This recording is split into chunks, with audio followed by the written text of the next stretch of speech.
Mom fell victim to an investment scam. Can you lend us $63,000? Startled by my husband's urgent voice over the phone, I widened my eyes. I had never doubted my honest husband before. So when I replied with an enthusiastic "okay" and he hung up, I still harbored suspicions. After all, standing next to me was my stern-faced mother-in-law. I haven't been involved in any investments. She smirked at me. Little did I know that this innocent conversation would reveal my husband's shocking misdeeds. My name is Amy. I married Alex, who is 3 years older than me, when I was 25. We met through a friend's introduction, and as we went on several dates, I became more and more drawn to his kindness and intelligence. The turning point in our relationship was when Alex caught a shoplifter while we were shopping. His strong sense of justice made me like him even more. Our married life was blissful, and we managed to maintain a good distance from my nearby mother-in-law while living peacefully with my dependable husband. However, around our 3rd year of marriage, dark clouds began to gather over us. It happened one day. "Hey, why don't we go shopping together this weekend? We haven't been anywhere lately." Oh. I'll be working this weekend too. You go enjoy it alone. Again? You've been working overtime constantly. Are you okay? Our company is going through tough times. We're facing many difficulties. Alex sighed heavily when he returned home around midnight and locked himself in the room. Actually, during this time, Alex's overtime and business trips noticeably increased, leaving very little time for him to be at home. We only saw each other briefly in the morning and for about an hour late at night. Most weekends, he was out, and our communication as a couple naturally dwindled. According to Alex, the influx of temporary employees at work required him to teach them, keeping him extremely busy. Honestly, I felt like he was working too much, and I even thought he should say no to some tasks. But I knew better than anyone that he couldn't ignore someone in need. His sense of responsibility was strong. He must be working harder than I realized. Despite feeling a bit lonely and worrying about his well-being, I decided it was my duty as a wife to support Alex. So, without further interference, I resolved to cheer him on. Little did I know that an unexpected solution would address my own loneliness. I received a large watermelon and came to share it with you. Amy, are you alone? One evening, Cindy, my mother-in-law, visited our home. Unaware of my husband's busy schedule, she saw me eating dinner alone late at night and furrowed her brow with concern. As I explained the situation, Cindy took my hand, her eyes shining. You must feel lonely by yourself, right? If Alex is working late, feel free to come over for dinner at my place. I was taken aback by her words. You see, just before marrying my husband, I tragically lost both my parents in an accident. Lean on me for anything. Back then, Cindy had comforted me and invited me out shopping to lift my spirits. Looking back, she had always kept an eye on me, even from a distance. The wound from suddenly losing my parents hadn't fully healed even after 3 years. I believe that this time too, she was considerate of my feelings when making this suggestion. Thank you. Yes, please. I nodded in response to Cindy's kindness. Although I refrained from making it sound like a reproach, Alex remained unaware. I started having dinner with her regularly. While supporting Alex, I managed to live a fulfilling life without loneliness. However, Alex's busyness intensified. Over time, Not only did his presence at home decrease, but his attitude also changed. Honey, how many business trips this month? You need to take a break, otherwise, your health will suffer. Ugh. Shut up. I intentionally take these trips. Being at home with you isn't enjoyable, and work is better. That's awful. I'm doing my best to support you. Sorry, but I can only speak the truth. One morning, he shot me a disdainful look and hurried off to work. Left behind, I clenched my fists, feeling the ache in my chest. During this time, my once overflowing with kindness husband underwent a 180-degree change in how he treated me. His outings increased, and even when he finally returned home, he'd frown and avoid eye contact. If I pointed out anything, he'd throw hurtful words my way like, I don't want to come home because your cooking is terrible. or, Your appearance has worsened. why did he have to say such hurtful things? Initially, I thought it was due to his busy schedule, but there's a limit to how much I can endure. I'm working hard to support him too. Being constantly berated took a toll on me, and I didn't even realize it. Once again, it was my mother-in-law who noticed my state. Lately, Alex hasn't been coming home much. And Amy, you seem a bit less energetic too. During dinner at her house, she peered into my face with concern. Cindy, overflowing with kindness that stood in stark contrast to Alex, unwittingly drew me in. It seemed she cared about me more than my own husband did. And that realization was perhaps my downfall. Actually, recently, Alex's attitude has become somewhat cold. I confessed tearfully to Cindy. I had refrained from discussing it with her, thinking that no parent would enjoy hearing negative remarks about their child. But Cindy's kindness finally broke my resolve. Cindy, surprised yet supportive, listened silently as I poured out my heart. Thank you for sharing. But then her expression grew stern, and she seemed lost in thought. Just as I wondered if I had troubled her, she spoke in a low voice. Maybe it's best to tell you about this. She gazed at me with an intensity one hadn't seen before. And she slowly revealed a shocking truth about Alex. At that moment, Cindy's words hit me like a thunderbolt. Stunned by her bitter expression, I could only stand there, frozen. Because that story was something I found hard to believe. I can't believe that. Finally hearing the whole story, I instinctively covered my mouth with my hand. And at that moment, in my stunned silence, a phone call came through. When I checked, it was indeed from my husband, the very same one we had been discussing. After exchanging a glance with Cindy, I hesitantly pressed the answer button.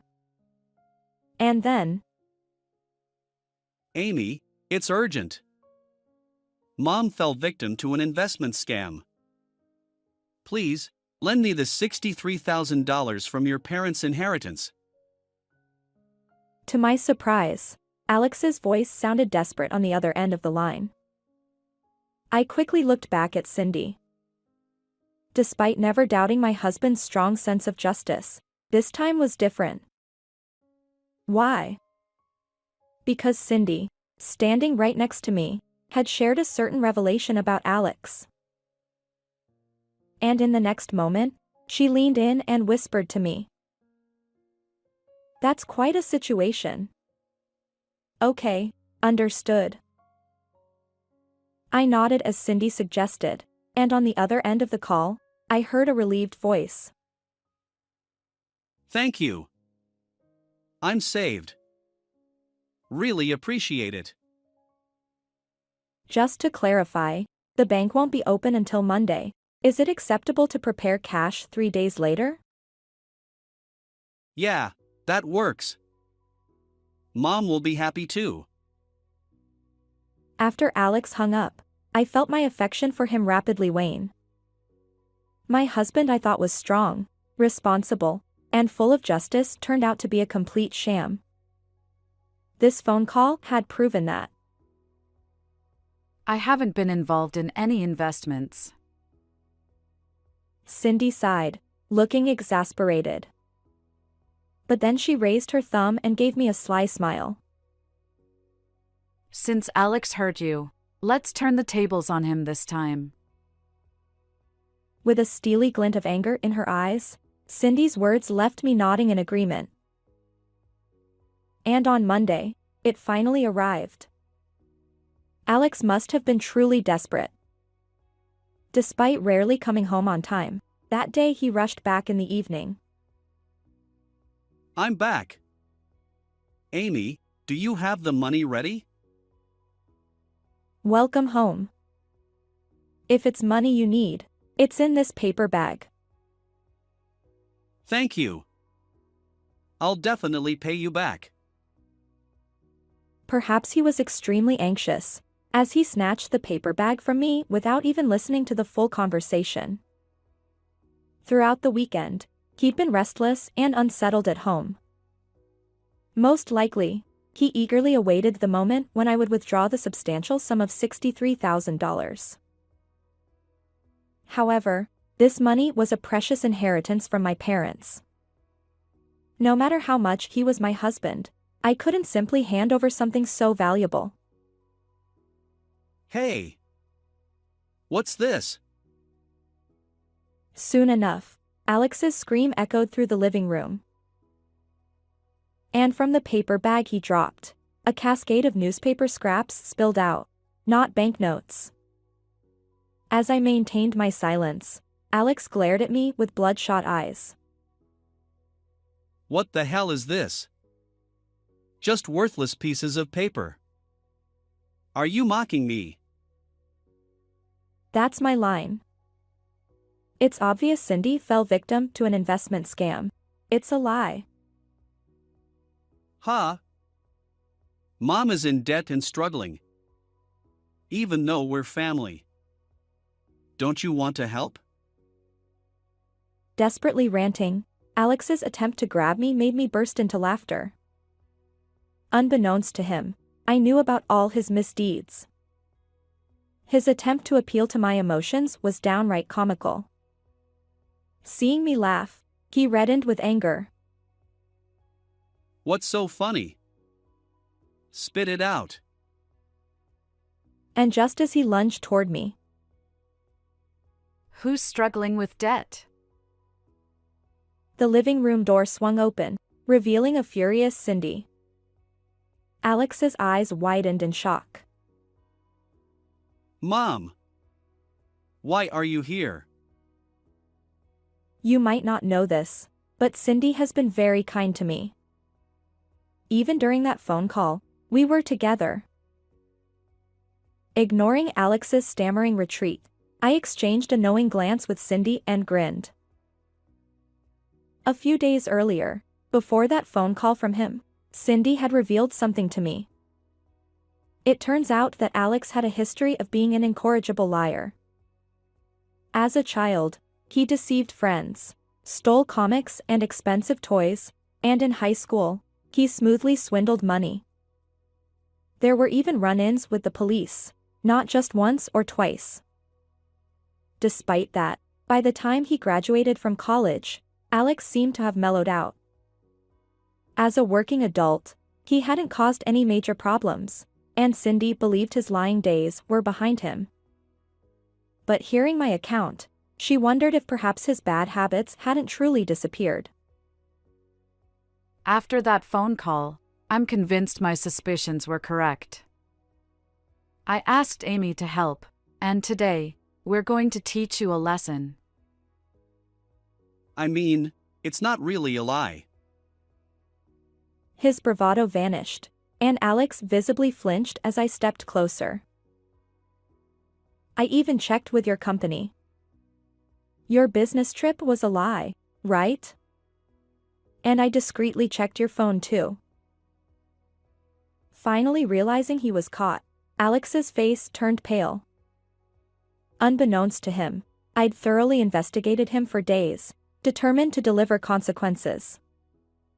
First, I contacted his workplace to verify the business trip and overtime claims.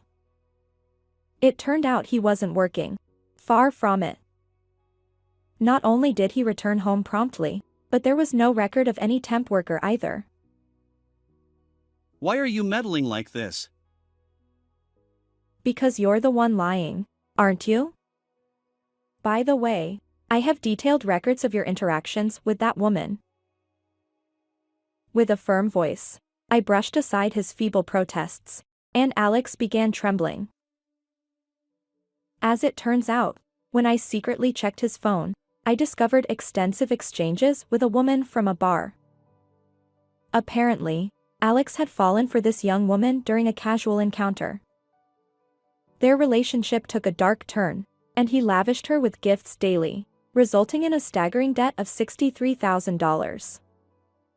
His absence from home and relentless demands for money were all driven by his reckless spending on her. My mother-in-law exclaimed. To think you'd squander Amy's precious inheritance like this. It's disgraceful. She continued. And you, Alex, sending threatening messages to colleagues and friends, extorting money. Despicable. It was inconceivable that he could only speak the truth now. Alex's lack of self-control extended beyond his desires. He was willing to take not only my inheritance but also money from innocent people. All his misdeeds came to light, and the man I once loved had vanished completely. Yet, even at this point, Alex couldn't give up. He tearfully pleaded with me and Cindy. I apologize for everything. Please help me just this once. I've fallen behind on repayments, and it's dire if things continue like this. I'm truly remorseful. Can you lend me money? He clung to us, a shadow of the man I once loved. However, such deceitful words from him didn't resonate with me. Your apologies are probably just an act. Anyway, we're getting a divorce. From now on, stay out of our lives. I declared, breaking free from his grasp and leaving with Cindy. Subsequently, I divorced Alex and sought $13,000 in damages from both him and his affair partner. Alex's nightmare continued. Astonishingly, a colleague he had threatened reported him to their boss, resulting in Alex's dismissal. Estranged from Cindy as well, he found himself completely destitute, working odd jobs to make ends meet. On the other hand, I decided to start fresh and moved to a new place. While maintaining my connection with Cindy, I now embrace peaceful days. I plan to accumulate experiences and find my own happiness. How did you find this story? Don't forget to subscribe to the channel. Until next time.